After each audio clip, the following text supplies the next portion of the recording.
Generally એક પ્રશ્ન દરેક ઘરમાં સતાવતો હોય છે અને તે છે કે જમવામાં શું બનાવવું. તો આજની રેસીપી બનાવજો. સવારના નાસ્તાથી લઈને રાતના ડિનર સુધીમાં ગમે ત્યારે બનાવીને ખાઈ શકો તેવી રેસીપી બનશે. ખાસ વાત તો એ છે કે ઓછા તેલમાં તૈયાર થશે, ફટાફટ તૈયાર થશે અને નાનાથી લઈને મોટા કોઈ પણ વ્યક્તિને પસંદ આવશે. તો ચલો રેસીપી શરૂ કરીએ. તો જેમના માટે 2 નંગ મરચાં, 2 લસણની કળી, 1 નંગ ડુંગળીના ટુકડા અને 3 ટમેટાં. સાથે આપણે 2 ચમચી જેટલા કાચા મગફળીના દાણા લેશું. આ આપણે જે પ્રોસેસ કરીએ છીએ ને તે આપણે એક ચટણી બનાવવા માટેની પ્રોસેસ કરીએ છીએ. આજ આપણે જો કે 2 ચટણી તૈયાર કરીશું, જેમાં પહેલી ચટણી છે. હવે અડધા ગ્લાસ જેટલું પાણી ઉમેરી અને તેને આપણે ધીમા ગેસની ફ્લેમ પર જ્યાં સુધી આ બધી જ સામગ્રી એકદમ સોફ્ટ ના થઈ જાય ને ત્યાં સુધી આપણે થવા દઈશું. અને એ થાય ને ત્યાં સુધીમાં આગળની પ્રોસેસ જોઈ લઈએ. તો જેમના માટે 1 કપ જેટલા મગ લેશું અને તેને મિક્સરમાં લઈ લેશું અને તેનો સરસ મજાનો પાવડર તૈયાર કરી લેશું. તમે બધા જ જાણો છો કે મગના અદ્ભુત ફાયદા છે. મગ છે તે બીમાર વ્યક્તિઓને પણ તમે ખવડાવી શકો અને બીમાર વ્યક્તિને ઊભા કરવાની તાકાત મગમાં છે.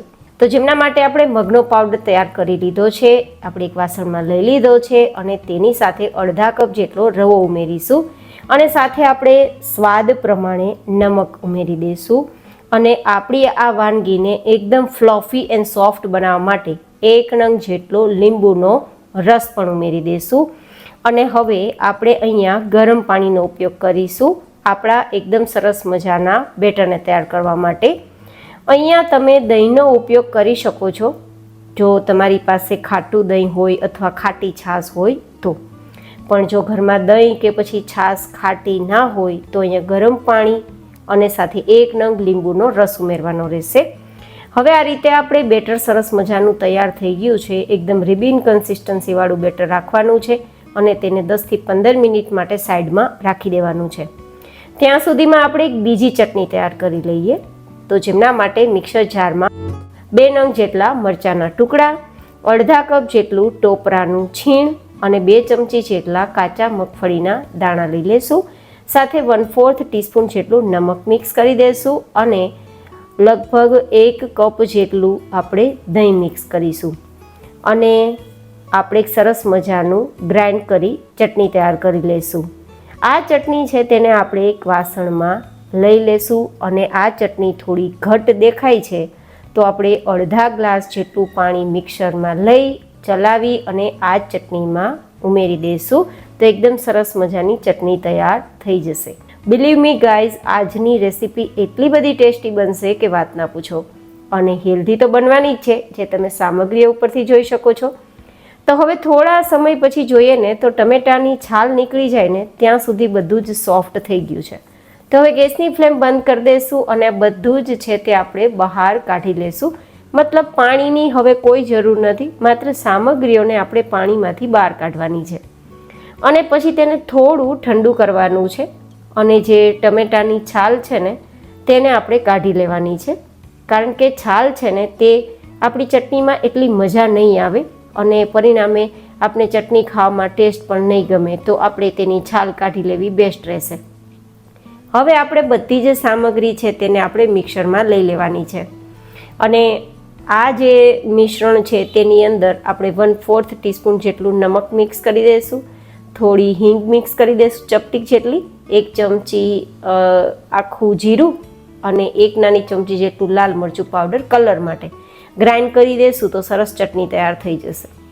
તો હવે આપણે આ ચટણીને એક્સ્ટ્રા વાસણમાં લઈ લેશું ને આ ચટણી પણ આપણે થોડી ઘટ લાગે છે તો આપણે મિક્સરમાં અડધા ગ્લાસ જેટલું પાણી લઈ અને ચલાવી દઈશું અને ચટણીમાં મિક્સ કરી દઈશું તો કન્સિસ્ટન્સી એકદમ બેસ્ટ આવી જશે, પરફેક્ટ આવી જશે. જો તમને કોલેસ્ટ્રોલ છે અથવા તો એસિડિટીના પ્રશ્ન છે અથવા તમને તેલ ખાવું પસંદ નથી, તમે હેલ્થ કોન્શિયસ છો અથવા તો વજનને ફટાફટ ઘટાડવું છે તો તમારે અહીંયા મેં જે તેલનો વઘાર કર્યો છે ને તે નથી કરવાનો. પણ મેં અહીંયા તેલનો વઘાર એટલા માટે કર્યો છે કે આપણી ચટણી અને આપણી વેરાયટીને એકદમ શાઇની લુક મળે અને એક સરસ મજાનો ટેસ્ટ પણ મળે. તો આપણે 6-7 ચમચી તેલ ગરમ કરીશું. તેમાં 1 ચમચી ચણાની દાળ, 1 ચમચી અડદની દાળ, થોડી રાઈ, થોડી હિંગ, સૂકા લાલ મરચાં અને મીઠો લીમડોને સતળાવી દઈશું. એકદમ સરસ ગોલ્ડન કલર પર આપણી દાળ આવે ને ત્યાં સુધી ધીમા ગેસની ફ્લેમ પર આપણે આપણા વઘારને સતડાવવાનો અને પછી તેમાંથી 2 ચમચી જેટલો વઘાર આપણે જે નારિયેળની ચટણી બનાવીને સફેદ ચટણી તેની અંદર ઉમેરીને મિક્સ કરી દઈશું. તો એકદમ સરસ મજાનો એટ્રેક્ટિવ લુકવાળું આપણું આ ચટણી તૈયાર થઈ જાય. અને 2 ચમચી જેટલો જે વઘાર છે તે આપણે ટમેટાની ચટણી તૈયાર કરીને તેમાં મિક્સ કરી દઈશું. તો હું અહીંયા ફરીથી કહું છું, મેં જે જગ્યાએ તેલનો વઘાર કર્યો છે ને ત્યાં તમારે તેલનો વઘાર ના કરવો હોય તો સ્કીપ કરી શકો છો, ઓપ્શનલ છે. પણ કરશો તો વેરાયટી સોફ્ટ પણ બનશે અને ચટણીઓની એક ચમક અને ટેસ્ટ પણ મળશે. અને હવે પછી જે આપણો 2 ચમચી જેટલો વઘાર વધ્યો છે ને તેને આપણે આપણા જે મિશ્રણ છે, આપણું મગનું અને રવાનું મિશ્રણ તૈયાર કર્યું છે ને જેને આપણે સેટ થવા માટે સાઈડમાં રાખી દીધું છે, તેમાં આપણે ઉમેરી દઈશું. કારણ કે હવે આપણું આ બેઝ પણ 15 મિનિટ જેવો સમય થઈ ગયો છે તો સરસ સેટ થઈ ગયું છે. તો 2 ચમચી જેટલો વધેલો વઘાર બધો જ ઉમેરી દઈશું. હવે આપણે આ જે મગનું મિશ્રણ તૈયાર કર્યું છે ને તેમાંથી ઇડલી તૈયાર કરીશું. તો ઇડલી સ્ટેન્ડને તેલથી ચીકણી કરી લેશું અને આપણી ઇડલીને અંદરથી ફ્લફી એન્ડ જાળીદાર બનાવવા માટે અડધી નાની ચમચી જેટલો ખાવાનો સોડા અને 2 ચમચી જેટલું સાદું પાણી મિક્સ કરી દઈશું. એકદમ સરસ ફીણ તમને દેખાય છે ને એ બધા જ બેસી જાય ત્યાં સુધી. આ ફીણ એટલા માટે દેખાય છે કે આપણે આમાં લીંબુનો રસ મિક્સ કર્યો છે ને તો એકદમ ફ્લફી થઈ ગયું છે બેટર, ફર્મન્ટ આવી ગયો છે તેના માટે. અને આ રીતે રિબિન કન્સિસ્ટન્સીવાળું બેટર તૈયાર થઈ ગયું છે અને ફૂલીને એકદમ ફ્લફી થઈ ગયું છે આપણું બેટર. હવે અડધાથી થોડી ઉપર સુધી ઇડલીનું સ્ટેન્ડ છે તેમાં આપણે ભરી દઈશું અને પછી આપણે આપણા આ સ્ટેન્ડને ઉકળતા પાણીના સ્ટીમર કુકરમાં રાખી દઈશું. તો મેં પહેલાં જ પાણીને ગરમ થવા માટે રાખી દીધું હતું. તો પાણી સરસ ઉકળી ગયું છે. તો ગેસની ફ્લેમ હાઈ કરી દઈશું અને ઢક્કણ ઢાંકી દઈશું અને 5 થી 7 મિનિટ માટે થવા દઈશું. તો 7 મિનિટ પછી જોઈ લેવાનું, કાચું હોય તો 2-3 મિનિટ ફરીથી થવા દેવાનું. તો પણ આપણી 7 મિનિટમાં ઇડલી ચપ્પુથી ચેક કરીએ તો એકદમ થઈ ગઈ હોય તેવું દેખાય છે તો બહાર કાઢી લેવાની અને બીજી આપણે પ્લેટ છે તેને ફરીથી 7 મિનિટ થવા દઈશું. હવે આ જે પ્લેટ છે ને તેને 2 મિનિટ ઠંડી કરીશું જેથી આપણી ઇડલી ઇઝીલી ડિમોલ્ડ થઈ જાય. અને આ રીતે ચમચને પાણીથી ભીની કરીને પછી તમે ઇડલી બહાર કાઢશો ને તો સરળતાથી આખી ઇડલી બહાર નીકળી જશે. અને તમે જુઓ કેટલી જાળીદાર ઇડલી છે.